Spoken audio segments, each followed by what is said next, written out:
بسم اللہ الرحمن الرحیم۔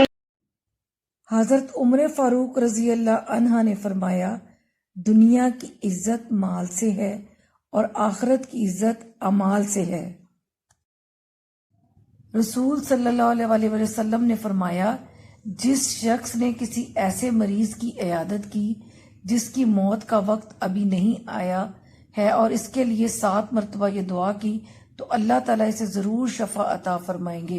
اسأل اللہ العظیم، اسأل اللہ العظیم رب العرش العظیم ان یشفک۔ حدیث نبوی صلی اللہ علیہ وسلم، آپ صلی اللہ علیہ وسلم نے فرمایا، اس شخص نے ایمان کا مزہ چکھ لیا جو اللہ کے رب، اسلام کے دین، محمد صلی اللہ علیہ وسلم کے رسول ہونے پر دل سے راضی ہو گیا۔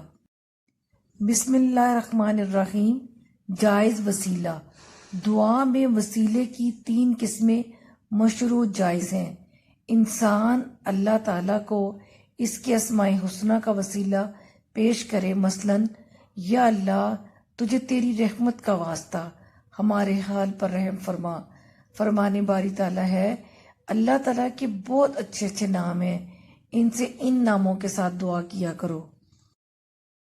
رسول صلی اللہ علیہ وسلم نے فرمایا، جنت میں ایک درخت ہے جس کے سائے میں ایک سوار 100 سال تک چل سکے گا، اور اگر تمہارا جی چاہے تو یہ آیت پڑھ لو، فضل ممدود اور لمبا سایہ، اور کسی شخص کے لیے ایک کمان کے برابر جنت میں جگہ اس پوری دنیا سے بہتر ہے جس پر سورج طلوع اور غروب ہوتا ہے۔ بسم اللہ الرحمن الرحیم۔ ہر تنگی سے نجات کا راستہ۔ رسول صلی اللہ علیہ وسلم نے فرمایا، جو شخص ہمیشہ توبہ استغفار کرتا رہے گا، اللہ تعالیٰ اس کے لیے ہر تنگی سے نکلنے کا راستہ بنا دے گا اور ہر فکر و غم سے اس کو چھٹکارا عنایت فرمائے گا، اور اس کو ایسی جگہ سے روزی دے گا جہاں سے اس کو روزی ملنے کا گمان بھی نہ تھا۔